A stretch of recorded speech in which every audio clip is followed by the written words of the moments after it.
Ok. Boa tarde a todos. Meu nome é Felipe Souza de Oliveira, eu sou residente R2 em terapia intensiva no programa de multiresidência profissional no Hospital das Clínicas. E hoje eu vou falar com vocês sobre sedação e analgesia na terapia intensiva. Eu quero começar a falar de sedação. E para a gente poder entender um pouco mais sobre a sedação, a gente precisa saber quais são as indicações, né, de usar essa sedação dentro da terapia intensiva.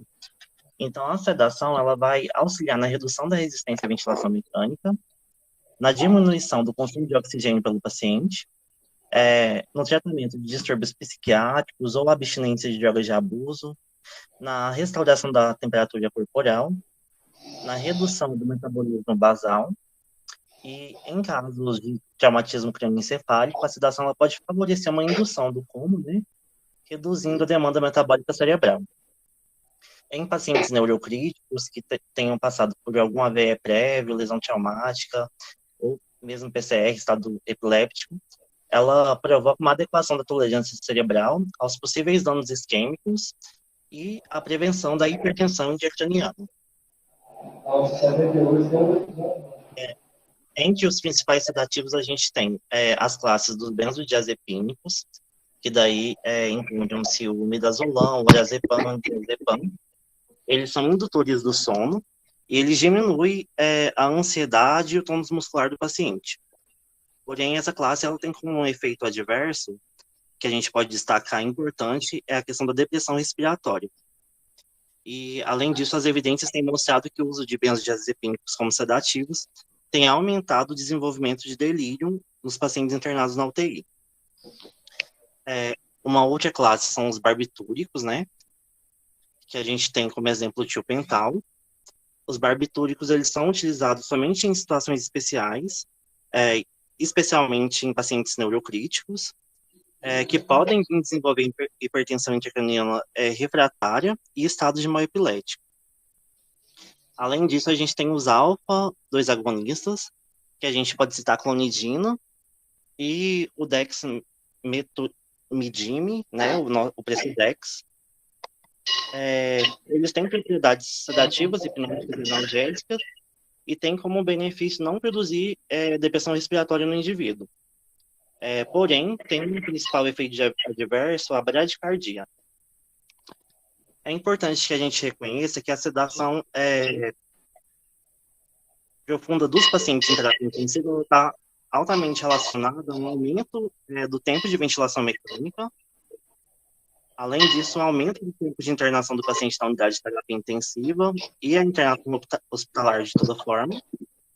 Além disso, um aumento da mortalidade desse paciente.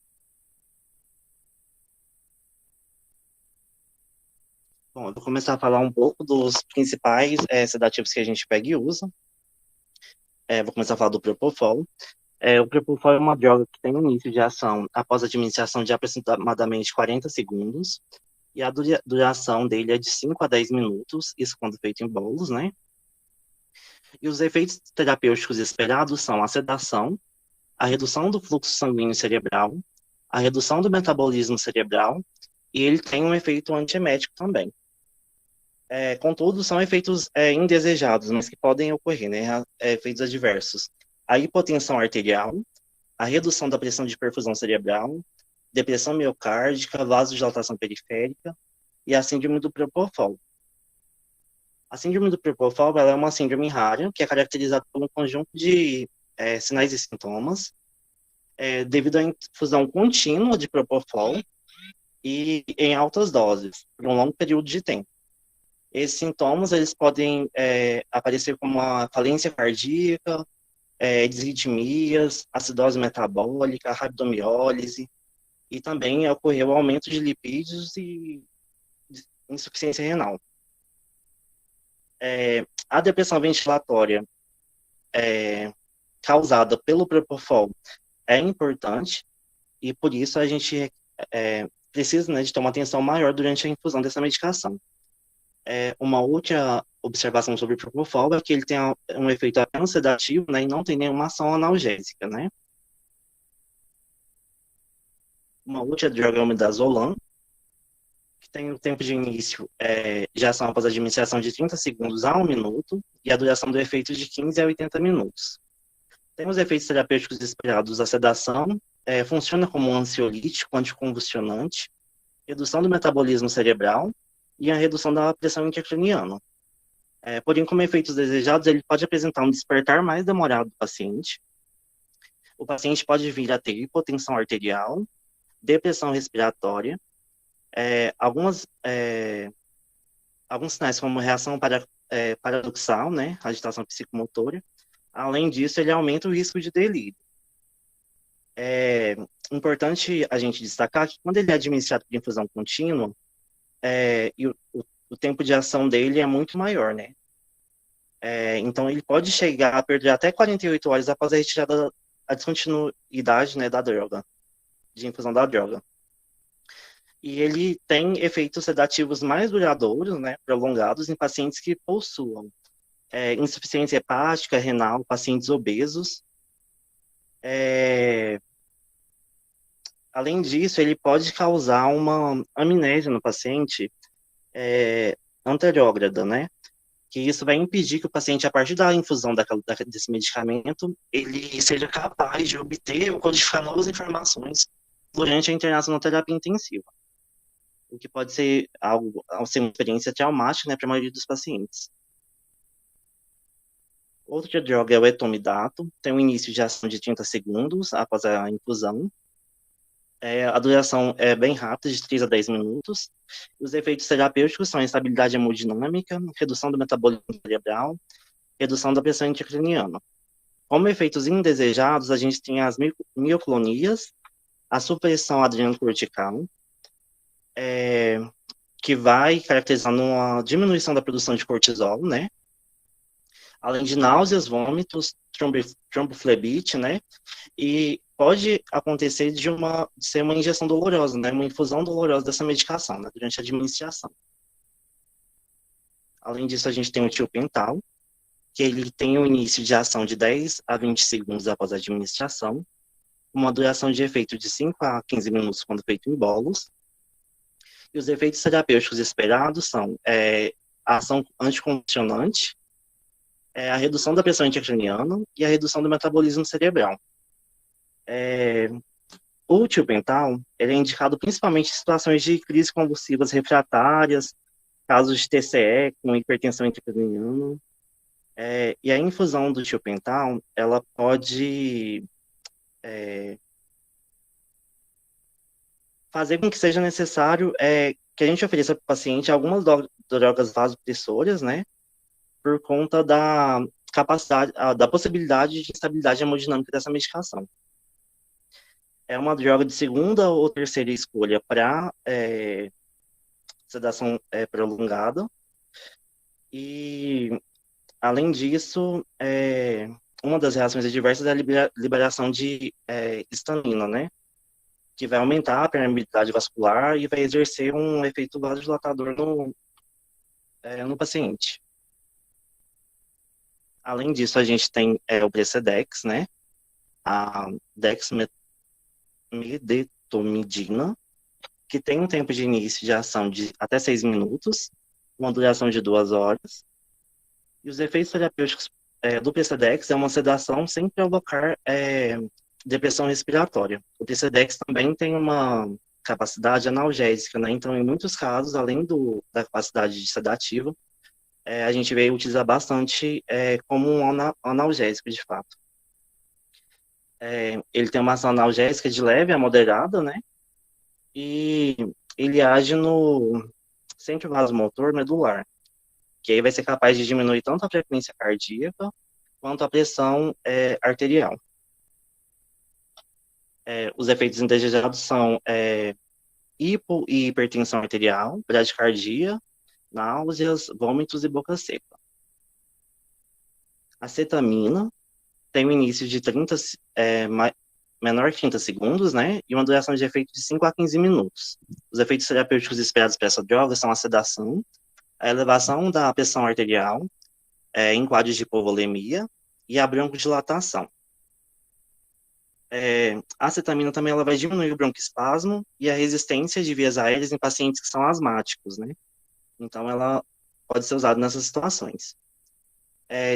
Além desses efeitos indesejados, como hipertensão arterial, taquicardia, aumento do metabolismo cerebral, aumento da pressão intracraniana, cialorreia, ela pode produzir também alucinações, né? E a cetamina, ela é metabolizada por via hepática. Então, assim, em casos de pacientes que possuam, né, algum problema hepático, essa droga, o efeito dessa droga pode perdurar por mais tempo, né? Algo importante da cetamina é que ela é contraindicada em casos de hipertensão intracraniana, porque um dos efeitos da cetamina é o aumento da frequência cardíaca, aumento da pressão arterial, né? E além disso, ela também aumenta as secreções em vias aéreas. É, e aí ela não é indicada assim para casos de hipertensão intracraniana, porque ela aumenta o consumo de oxigênio pelo cérebro, né? Aumentando o fluxo cerebral e, consequentemente, ela pode elevar, né, a pressão intracraniana. Uma outra droga que a gente tem à disposição é o haloperidol, que é uma droga de início de ação de 10 a 30 minutos. Essa droga é muito comum a gente pegar e ver, principalmente o uso, né, como antipsicótico, né?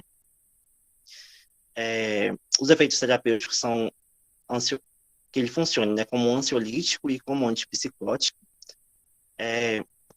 Ele vai ter mais efeito sedativo quando ele é administrado por via endovenosa, tá?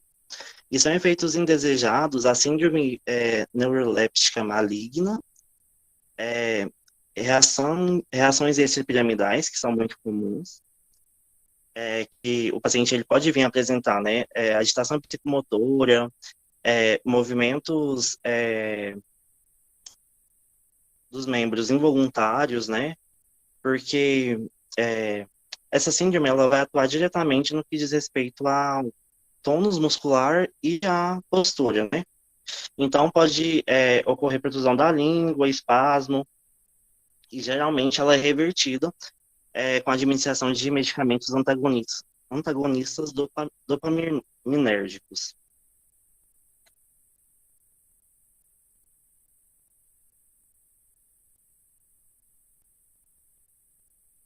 Bom, após a gente pegar e falar um pouco dessas drogas, a gente tem que pensar nas escalas de avaliação, né? Tanto de sedação quanto de agitação.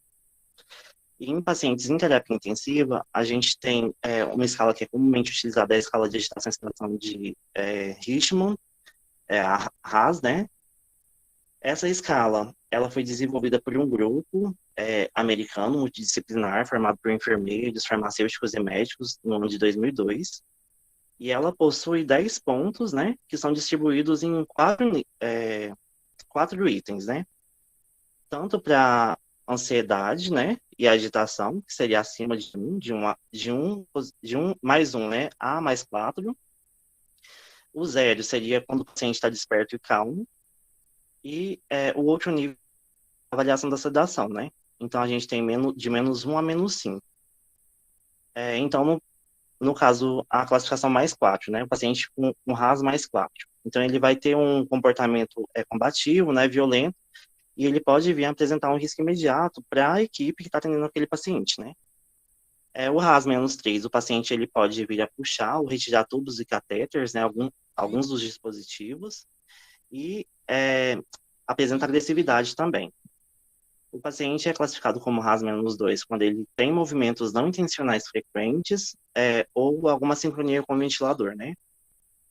E o mais 1, o paciente ele apresenta-se ansioso, mas com movimentos não agressivos ou enérgicos. E o RAS 0 quando o paciente está desperto e calmo. Aí abaixo de -1, né, a gente começa a avaliar o paciente quando ele está, o nível de sedação, né, o grau de sedação. Então, -1 seria quando o paciente ele não está desperto, mas ele consegue se manter acordado, e aí consegue manter com você um contato visual com a abertura dos olhos. Quando é chamado, né, as respostas verbais, acima de 10 segundos, RAS-2, o paciente ele vai acordar por breves períodos e estabelecer contato visual à voz, né? Ele consegue responder por um período menor que 10 segundos. RAS-3, movimento ou abertura dos olhos em resposta à voz, mas ele não estabelece contato visual com o avaliador, né? RAS-4, o paciente ele não vai responder à voz, mas ele vai apresentar movimentos de abertura ocular em resposta à estimulação física, né? E -5, o paciente ele não responde à voz ou também à estimulação física. Uma outra escala também que pode ser utilizada nesses casos é a escala de Ramsay.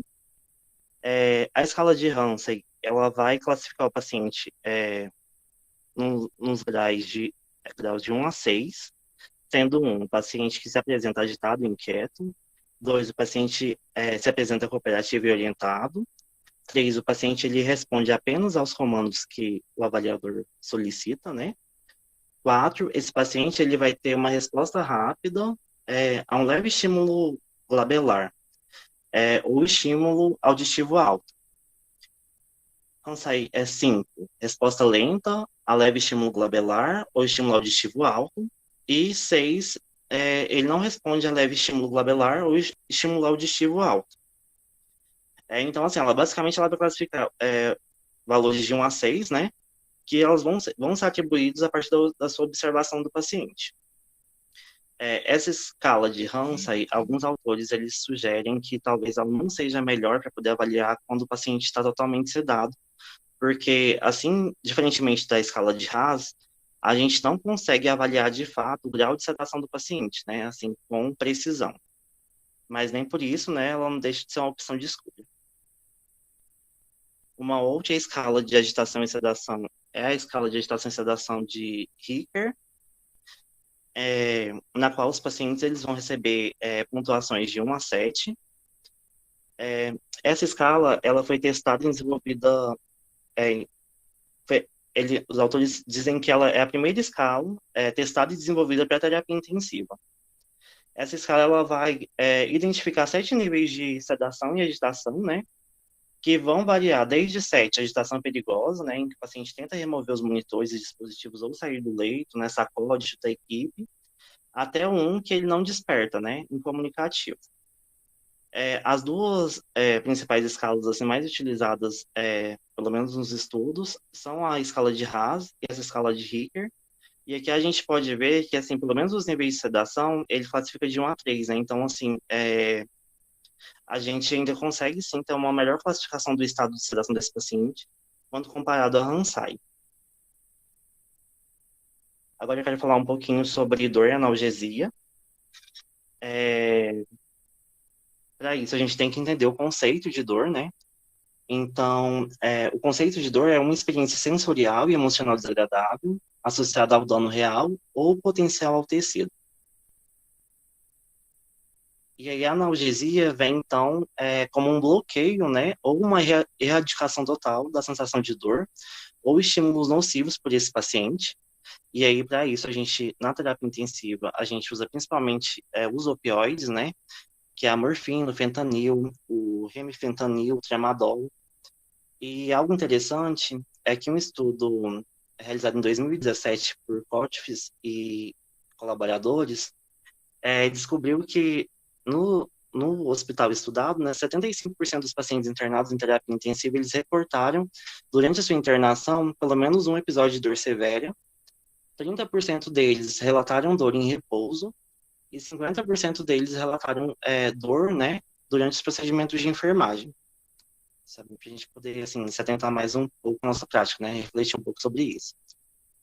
Então, assim, a dor, ela vai ser sempre uma experiência pessoal, que pode, esse limiar de dor, ele pode ser diferente, né, de pessoa para pessoa, né, e não pode ser subjugado, né, ou subestimado. E ela vai ser influenciada em vários graus, né, a depender de fatores biológicos, psicológicos e sociais desse paciente. A dor e a nocicepção, que seria a capacidade de você identificar, né, potenciais fatores nocivos, né, causadores de dor, eles são fenômenos que são diferentes, mas por vezes eles são confundidos pelas pessoas. E a dor ela não pode ser inferida apenas por atividades dos neurônios, né? Atividades sensoriais. Visto que ela pode ser influenciada em vários graus, né? Como eu peguei já disse, por fatores biológicos, psicológicos e sociais. Além disso, cada pessoa vai sentir dor, né? Ou ter o seu significado de dor por meio das suas experiências de vida, né? Então, durante a vida, os indivíduos eles aprendem o conceito de dor, e o que pode ser dor para mim pode ser diferente para você, né? E as intensidades também elas mudam de pessoa para pessoa. E o relato de uma pessoa sobre a experiência de dor, né, dela, ela tem que ser respeitada. Embora a dor, ela geralmente ela desempenha um papel adaptativo, principalmente nos processos de saúde e doença, ela vai surtir efeitos adversos na função e no bem-estar social e psicológico desse indivíduo. Então, assim, entre os analgésicos, né, opioides, a gente tem o fentanil, que ele tem ação de 30 segundos após a administração e tem uma duração de efeito de 30 a 60 minutos. Além disso, tem os efeitos terapêuticos, a melhora da adaptação ao paciente à ventilação mecânica, né, analgesia, redução do metabolismo cerebral e redução da pressão intracraniana. Geralmente, essas drogas elas estão sempre associadas com algum outro sedativo, né? E pode provocar efeitos indesejados também, né? Entre eles a depressão respiratória, rigidez muscular, hipotensão, bradicardia, náuseas, vômitos e a redução do trânsito gastrointestinal também. Outro opioide é a morfina, que tem uma ação menor que 30 segundos e uma duração de efeito de 2 a 7 horas. E como efeito terapêutico, ela provoca analgesia, redução do metabolismo cerebral e redução da pressão intracraniana. E como efeitos indesejados, assim como todos os outros opioides, principalmente a gente destaca a depressão respiratória, né? Hipotensão, bradicardia, hipomotilidade gastrointestinal, laringoespasmo, broncoespasmo, retenção urinária e prurida em alguns casos.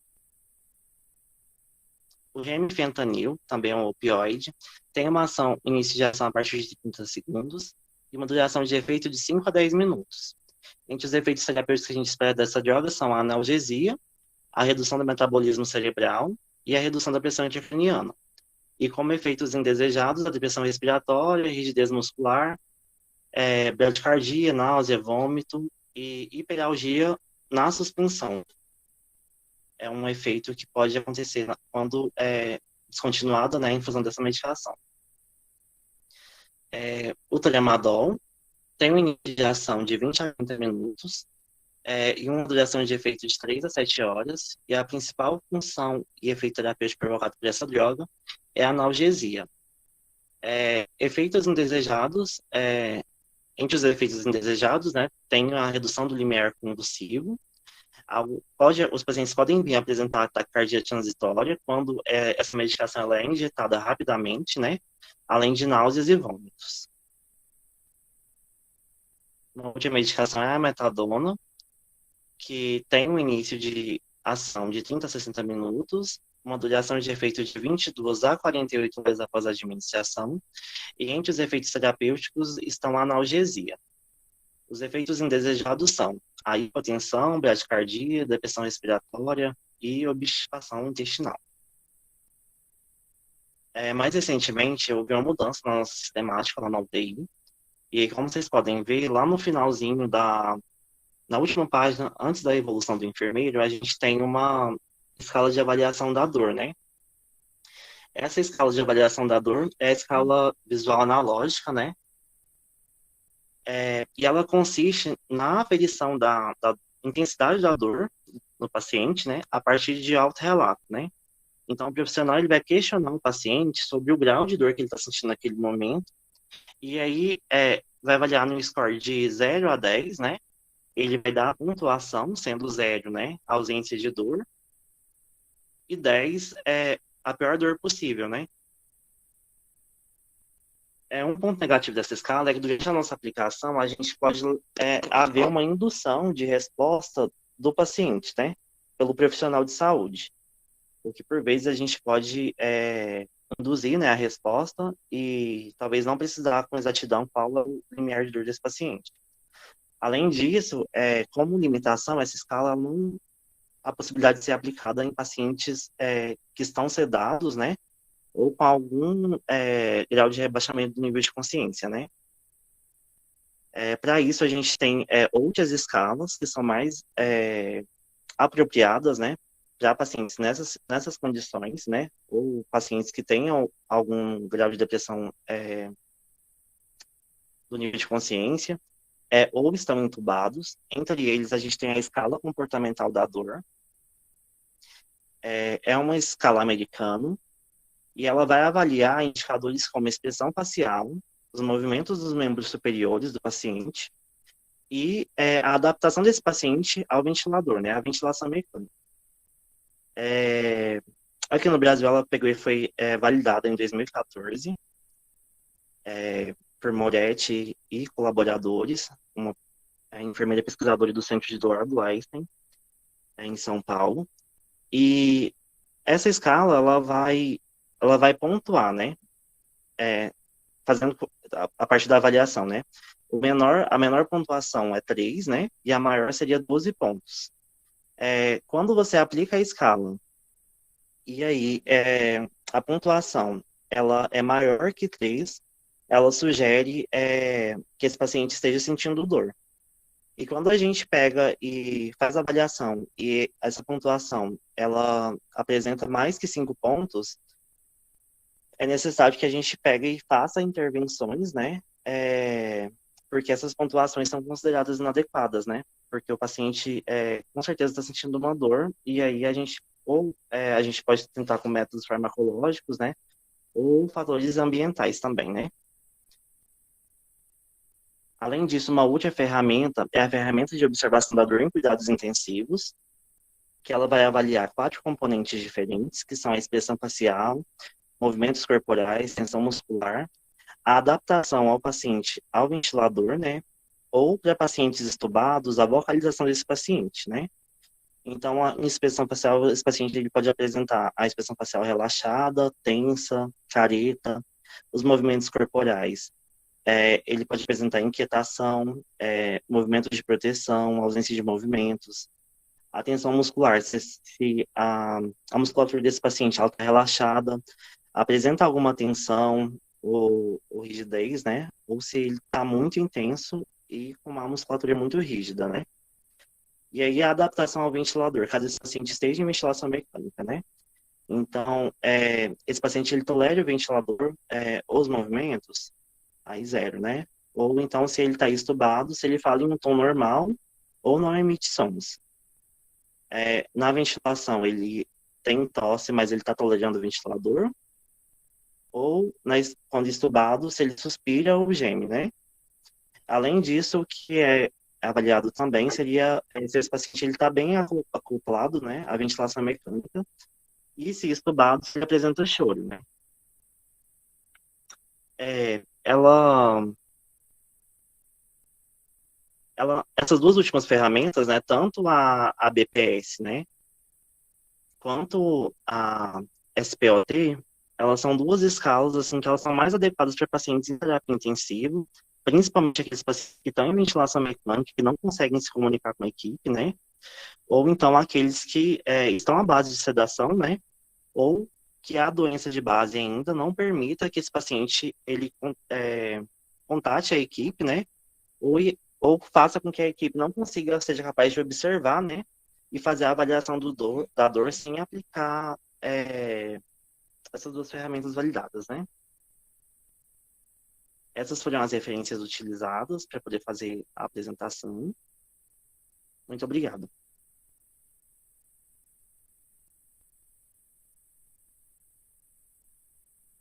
Uma outra coisinha.